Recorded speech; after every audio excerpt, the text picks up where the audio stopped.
30 నిమిషాలలో నొప్పి లేకుండా వేడికోస్ వెయిన్ చికిత్స అవేస్ హాస్పిటల్ హైదరాబాద్. మీరు 13 ఏళ్ల వయసులో రంగస్థలంలో మీ కెరీర్ స్టార్ట్ చేశారు. 13 నుంచి దాదాపు 30 ఏళ్ల వరకు అంతే కదండి. 29-30 ఏళ్ల వరకు రంగస్థలంలో నటించారు. అంటే దాదాపు 17 ఏళ్ళు 17 ఏళ్ల పాటు ఇది చేశారు. అంటే మీరు మంచి యవ్వనంలో ఉండగా మీరు రంగస్థలం నటించారు. ఆ తర్వాత కూడాను ఒక మంచి ఏజ్లో ఉండగానే సినిమా రంగానికి వచ్చారు. రంగస్థలంలో స్త్రీల పట్ల ఉన్నటువంటి అభిప్రాయము, స్త్రీల పట్ల రంగస్థల వ్యక్తులు కానీ అక్కడ ఉన్నటువంటి వాతావరణం కానీ ఎలా ఉండేది, సినిమా రంగంలో ఎలా ఉండేది? ప్రభు గారు, టు బి ఫ్రాంక్గా చెప్పాలంటే ఈ భూమి మీద పుట్టిన ప్రతి మానవుడు చాలా సత్యసంధుడు, నీతిమంతుడు, చాలా 100% క్యారెక్టర్ ఉన్నవాడు అని చెప్పడానికి చాలా తక్కువ మంది ఉంటారు. ప్రభు గారు చాలా తక్కువ మంది ఉంటారు. ఉన్నట్టు నటిస్తారు, ఏది మంచి క్వాలిటీస్ ఉన్నట్టు కొంతవరకు. కొంతమంది నిజంగానే ఉంటారు. ఈ 3 తరహాలు ఎక్కడి నుంచి వస్తాయంటే కుటుంబ నేపథ్యాన్ని బట్టి, ఆ వ్యక్తి పెరుగుదలను బట్టి, ఆ వ్యక్తి మైండ్ని సాధన చేసుకునే దాన్ని బట్టి మంచివాడు చెడ్డవాడు ఉంటాడు. కానీ మొత్తానికి అందరిలోనూ చెడ్డవాడు ఉంటాడు. వాడిని కంట్రోల్ చేయగలిగేది మాత్రం వాడి పరిసరాలు, వాడి చుట్టూ వాడి పక్కనే ఉన్న తల్లి తండ్రి, వాడితో అంటుకుపోయి ఉన్న సమాజము, వాడి ఫ్రెండ్స్, ఇవన్నీ కలిపి వాడిని ఒక మంచి వ్యక్తిగా ఒక గ్రిప్లో పెడతాయి. ఈ గ్రిప్లో పెట్టినప్పుడు వాడు అనుకుంటాడు నేను బాగుండాలి అని. అప్పుడు ఒరిజినల్గా కొంత బయటకు వస్తాడనమాట. అంటే నేనేం చెప్పదలుచుకున్నానంటే ఈ మంచి చెడు అనేది ఆనాటి నాటక రంగంలోనూ ఉంది, ఈనాటి సినిమా రంగంలోనూ ఉంది. నేను స్ట్రైట్గా అడగాలంటే కాస్టింగ్ కౌచ్ అనేటువంటి పదం ఈ మధ్య కాలంలో విపరీతంగా ఆ విమర్శ, ఆ గొడవ, ఆ కాంట్రవర్సీ అనేటువంటి విపరీతంగా వచ్చినటువంటి నేపథ్యంలో కాస్టింగ్ కౌచ్ అనేటువంటి రంగస్థలంలోనూ ఉంది, ఎక్కడైనా ఉంటుంది, ఎక్కడైనా ఎప్పుడైనా ఉంటుంది. మా నాటక రంగం చాలా పర్ఫెక్ట్ అండి, ఇక్కడ ఏమీ ఉండవండి అని నేను అనకూడదు. ఎందుకంటారేమో ఆ రోజు పుట్టిన మనిషి ఈ రోజు వరకు ఉండే ఉన్నాడు. ఇప్పుడు నేను ఉన్నాను కదా, నాకు ఇప్పుడు 59, 60 అంటే నా 13 ఏట నుంచి నాటక రంగానికి వచ్చి ఆ జనరేషన్ని చూసి ఇక్కడికి వచ్చాను, ఇక్కడ మనుషుల్ని చూశాను. మరి అక్కడ చాలా మంచిగా ఉంది, ఇక్కడ చాలా చెడుగా ఉంది, ఇవేం లేవండి. మంచి చెడు అనేవి ఒక 100 సంవత్సరాల క్రితం కూడా ఉంటాయి. మీకు రావణాసురుడు ఎక్కడి నుంచి వచ్చాడు? ఇప్పుడు కొత్తగా వచ్చాడు 2020లో, లేదు కదండి. సో మన కథల్లోనూ మన పురాణ కథల్లోనూ అటువంటి పాత్రలు ఎప్పుడు ఉన్నాయి. ఎలా ఛేదించాలి, ఎంతవరకు వాడుకోవాలి, ఎలా వాడుకోవాలి అనేది తెలిస్తే ఎక్కడైనా రాణించవచ్చు, ఎక్కడైనా జయించవచ్చు. ఈ కాస్టింగ్ కౌచ్ అనేటువంటి దాన్ని వ్యక్తిగతంగా మీరు ఫేస్ చేసిన సందర్భాలు ఉన్నాయా? ఉంటాయి, ఉండకుండా ఉండవు. దాన్ని మనం పెద్ద బోర్డు పెట్టేసి దాన్ని ఇంకేదో ఎక్స్ప్లాయిట్ చేసి చూపించి అవసరమే ఉందండి.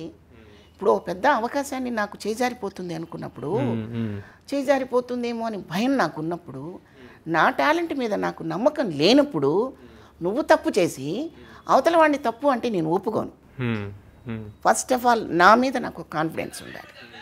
ఓ పెద్ద సినిమా మిస్ అయింది, పోనీ చిన్న సినిమా వస్తుంది, బతుకుతాం కదా, భూమి మీద ఉంటాం కదా, ఇవాళ కాకపోతే రేపు గుర్తిస్తారు కదా అన్న పేషెన్సీ నాకు లేనప్పుడు తొందరపాటులో చేసే తప్పుడు పనులవి. అంతే తప్ప అదే పని మీద, అదే వ్యాపారం మీద సినిమా ఇండస్ట్రీకి వచ్చి కోట్లు ఖర్చు పెట్టి ఇక్కడ ఒక బాహుబలి లాంటి సినిమాలు, లేకపోతే ఒక చారిత్రాత్మకమైన ఒక అన్నమయ్య, శ్రీరామదాసు, శ్రీరామరాజ్యం, ఇవన్నీ చేసేవాళ్ళు ఈ చిన్న పనికిమాలిన పని కోసం వస్తారని నేను అనుకోను.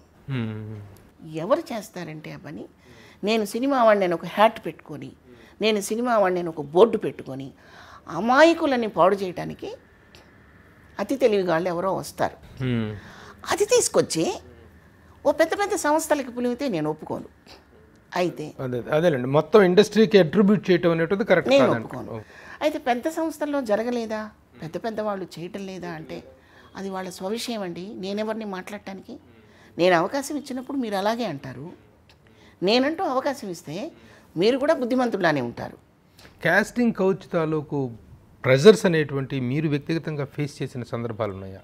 నేను అదే మీకు సింపుల్గా చెప్పేశా. ఈ అవకాశం నాకు పోతుందేమో అని భయం నన్ను ఏం చేస్తుంది, ఆ పనికి పాల్పడేలా చేస్తుంది, ఒక తప్పు పనికి పాల్పడేలా చేస్తుంది.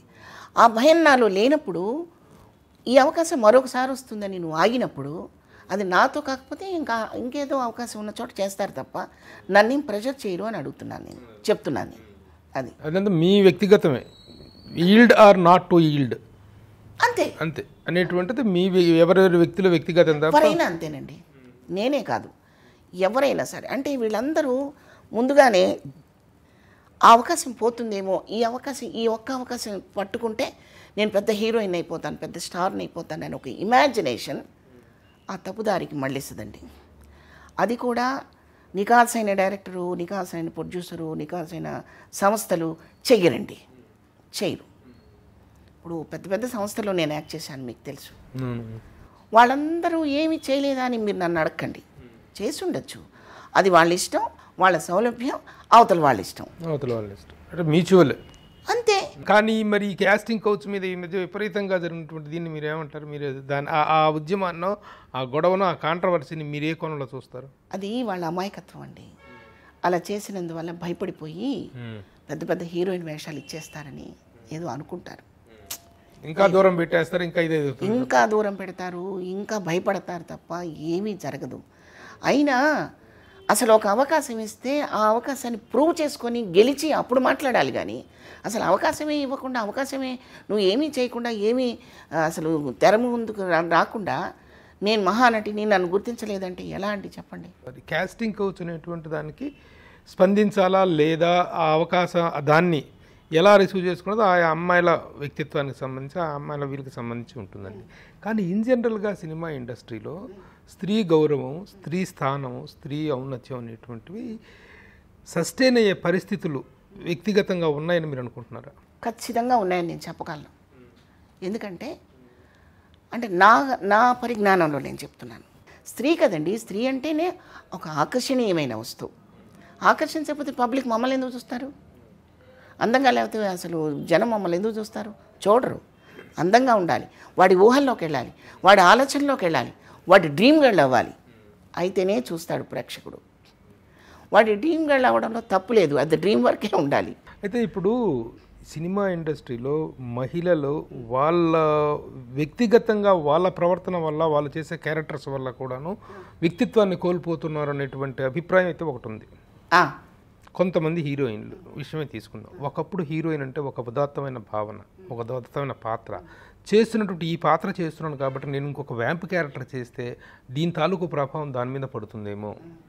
అవును, ఇంత మంచి పాత్రలు చేస్తున్నాను, ఇంత మదర్గా చేస్తున్నాను, అమ్మ పాత్రలు చేస్తున్నాను, లేకపోతే గొప్ప కథానాయక పాత్రలు చేస్తున్నాను, నేను తర్వాత ఇంకొక వ్యాంప్ క్యారెక్టర్ చేయకూడదు అనేటువంటి ఒక కన్సిడరేషన్, ఒక డిజైనింగ్ ఉండేది. కానీ ఈ రోజున అసలు మామూలుగా ఇండస్ట్రీలో ఉన్నటువంటి జనరల్ ఒపీనియన్ ఏంటంటే పాత్రల కోసం ఎక్స్పోజ్ చేస్తేనే ఇది అనేటువంటి అభిప్రాయం ఉంది.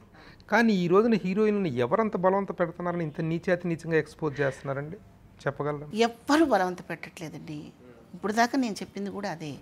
వాళ్ళు ఒక ఇమాజినేషన్ చేసుకొని ఇంకా హైప్కి వెళ్తామని ఒక ఫీలింగ్ తప్ప ఏమీ ఉండదు.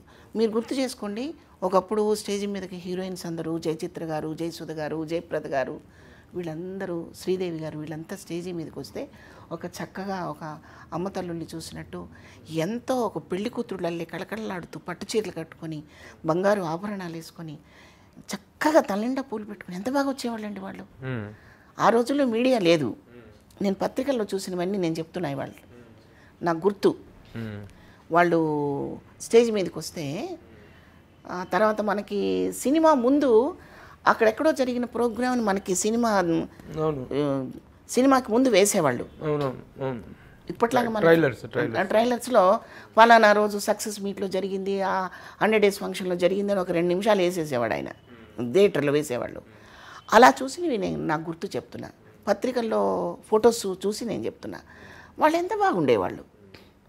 ఇవాళ కల్చర్ పోయింది. ఎంత ఎక్స్పోజింగ్ చేస్తే అంత బాగా ప్రజలకు దగ్గర అవుతామని వాళ్ళు అనుకుంటున్నారు. కానీ అసలు మొహం గుర్తు లేకుండా వేరే చోటకి వాళ్ళ కళ్ళు వెళ్ళిపోయి అసలు మొహం గుర్తుండట్ల జనానికి. ఒకప్పుడు వాంప పాత్రలు అనేటువంటి సపరేట్గా ఉండేవి, సపరేట్గా హీరోయిన్ క్యారెక్టర్స్, ఒక జ్యోతిలక్ష్మి. ఏమండి వాళ్ళు కూడా ఎంత పవిత్రంగా చేసేవాళ్ళు తెలుసా? జ్యోతిలక్ష్మి గారు, జయమల్లి గారు, అనురాధ గారు ఇక్కడ వరకు ఫుల్ కోటు వేసుకుని సెట్లోకి వచ్చి నిజంగా నిజమైన కళాకారుడు. వాళ్ళకి పాదాభివందనం చేయాలి.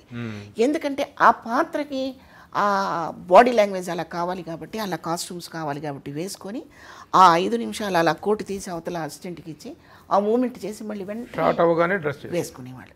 విడిగా వాళ్ళు ఎలా ఉండేవాళ్ళండి, ఎంత బాగుండేవాళ్ళండి. ఇంకొకటి ఏంటంటే ఈ రోజున ఒకప్పుడు వాళ్ళకంటూ ఒక ఉపాధి ఉండేది. ఒక వ్యాంప్ యాంకర్ చేసినటువంటి ఒక జ్యోతిలక్ష్మి, ఒక జయమాలిని, ఒక సిల్క్ స్మిత, వాళ్ళకంటూ ఒక సపరేట్ ర్యాక్, ఒక సపరేట్ ప్లేస్మెంట్ అనేది ఉండేది. ఈ రోజున వాళ్ళకి వీళ్ళకి తేడా లేనటువంటి దౌర్భాగ్య స్థితికి తీసుకొచ్చుకున్నారు. ఆ మాటకు వస్తే మదర్స్ కూడా ఇప్పుడు అవకాశం లేదు. ఎందుకంటే మదర్లానే ఉండాల్సిన అవసరం లేదు.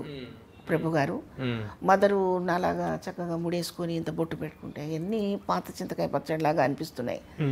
జుట్టు వెరబోసుకొని స్లీవ్లెస్ బ్లౌజ్ వేసుకొని అలా కొంచెం ఎక్స్పోజ్ అయితే అప్పుడు డైరెక్టర్ సెట్కి వచ్చాక చెప్తాడనమాట, అమ్మ మీరు హీరోకి తల్లి అమ్మ, కష్టాల్లో ఉంటారు మీరు, భోజనానికి కూడా గడవదు మీకు, అందుకని మీరు కొంచెం కళ్ళ కింద నల్లగా వేసుకొని కొంచెం అక్కడక్కడ తెల్ల రంగు వేసుకొని తయారవ్వమని వాళ్ళు చెబితే కష్టంగా తయారైతే మనకిష్టం అవుతుంది మన వాళ్ళకి. మరి అప్పుడు మాలాంటి తల్లులకు కూడా కాలం చెల్లిపోయిందని నేను అనుకుంటున్నాను. ఎందుకంటే మీరు చూస్తున్నారు ప్రభు గారు, మీరు దగ్గర 30 ఏళ్ళ నుంచి నన్ను చూస్తున్నారు. ఆ రోజు నుంచి ఈ రోజు వరకు ఇదే వేషధారణ. నేను కానీ, అన్నపూర్ణ గారు కానీ, సంగీత గారు కానీ, ఇంకొకళ్ళు కానీ, సుజాత గారు కానీ, మేమేనాడు ప్యాంట్ షర్ట్లు వేసుకుని జుట్లు ఎరపోసుకొని మారెమ్మలాగా వచ్చింది లేదు, చచ్చింది లేదు. మా లోపం ఏంటో మాకు అర్థం కాకుండా మేము ప్రశ్నించుకునే రోజు వచ్చింది వేళ రోజున. మా లోపం ఏంటి? మాకు మెమరీ పవర్ ఉంది, కళ్ళు కనపడుతున్నాయి, చెవులు వినపడుతున్నాయి, ఏ క్యారెక్టర్ అయినా చెయ్యాలి అనే ఒక పట్టుదల ఉంది, ఆశ ఉంది క్యారెక్టర్లు చేయాలని. అయినా మాకు ఎందుకు ఇవ్వట్లేదంటే దానికి అసలు అది క్వశ్చన్ మార్కులా పడిపోయింది.